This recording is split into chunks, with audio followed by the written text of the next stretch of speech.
Hey guys, what's going on? Welcome to this video. This video is 3 tips of how to deal with night terrors as they are happening.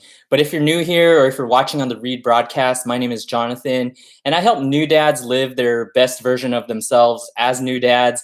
I know it gets tiring with like sleep or lack of sleep, and just, it's a new life stage. And so I just give you interviews, tips and tricks, and essentially just help you live the best version of yourself. Try to inspire you in this new dad phase because it could get a little bit discouraging. I'm a dad myself. I have a 2-year-old, and I have another one coming here in about a month. But if you're clicking on this video right now, I'm guessing it's because you had a night terror with your little one. We just had one happen this week, and it was our first time, and we didn't know what to do. And so we were like kind of frantically checking online and, just trying to see what we could do, right? And so since we got through it okay, I just wanted to make this video. If that's the case with you, just in the comments below, even if you're watching on the replay, just go ahead and type yes or no. That'll just help me, kind of identify who you are as the audience. And I'm glad you're joining me today because, it can be pretty scary. So there are ways to prevent night terrors, but I'm not going to talk about that. Just real quick though, there's a product on Amazon. You could search for it. It helps with the night terrors. Night terrors usually happen at the same time every night. So if you know when that's going to happen, you can wake your child up beforehand. But again, today is like the night terror is happening. You don't know what to do. So I'm going to get into the 3 tips right now. So the first tip is, while the night terror is happening, you might be tempted to wake them up, but don't do it. Don't wake them up. As far as I know, the night terrors happen because different parts of the brain, one part is like on and the other part is off. And so, it's just a really hard thing to go through. Your kid is like kind of, it feels like they're suffering and they're kind of like possessed. And so you're going to be tempted to wake them up to try to get them out of that. And that's what we did, try to like clap really loud or like shouted his name out. And so, don't wake them up. I know it's hard not to, but, they're going through like something really weird with the brain. And, if you did wake them up, the trouble of like having to put them back down. And it's just not, from what I understand, it's not good for their brain. Because if you wake them up, it's like one part of the brain will be awake, the other part is kind of like not in sync, and it can be traumatic. So I wouldn't do that. That's what a lot of the online sources say.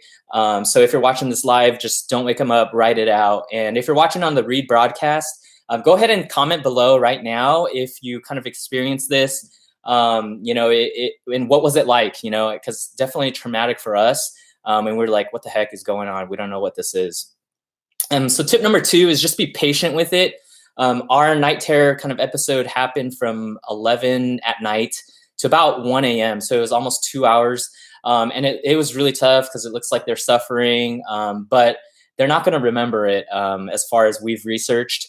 It might take a while to, for them to eventually calm down, and, they're sweating, they're kicking, screaming, getting up, getting down. They're like pulling you to come closer. And when you come closer, they're like pushing you away and saying no. So it's normal. You didn't do anything wrong. So just write it out, just write it out. It's going to be fine. It's a common thing. It actually happens to a lot of people. I told my boss about it, and she said that she had it with her son, and it's okay. It's going to be fine. So just write it out. Just be patient. It might take 2 hours, but it's fine. It's going to be fine. And then the last tip here that I have real quick is don't blame yourself and don't associate this with anything you did or didn't do.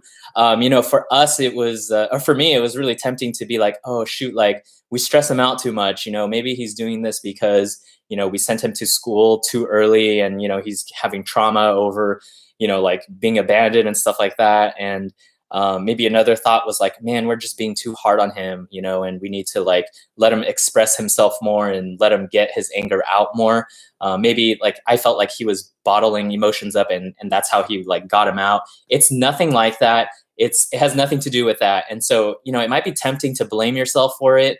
But, again, they have no idea what's happening. It's just a funky thing going on in the brain. And from what I understand, they grow out of it. So, it was really scary. And if you're going through it right now, it might be traumatic. Like he might be getting up and like walking, and they can hurt themselves really, with sharp corners, dangerous objects in the room. So just prevent them from, running into anything, soften their falls and stuff like that, and just be calm, just be patient.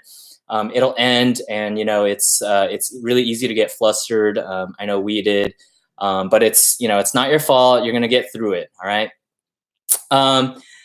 Yeah, and so those are pretty much the 3 tips that I wanted to go over right now. Just hop on live real quick and just share with you what's happening, or what happened with our little guy this week. It's inconvenient, it sucks, but you're gonna get through it. If you're watching on the rebroadcast, just let me know. If this is happening and you're watching while it's happening, definitely go back to your kid and go tend to them, whatever he needs. Just speak in calm, soft voices. Just write it out. But if you're watching on the rebroadcast, just, hey, leave me a word or two. Just say helpful, not helpful. That way I know whether to keep making content like this. I appreciate you, spending time of your day with me today. Thanks for joining me. Keep crushing it as a new dad or as a new parent, and we'll talk soon. Make it a great day. And if you want to keep receiving content like this, don't forget to subscribe and hit the bell icon. All right, make it a great day. Talk to you later. Bye.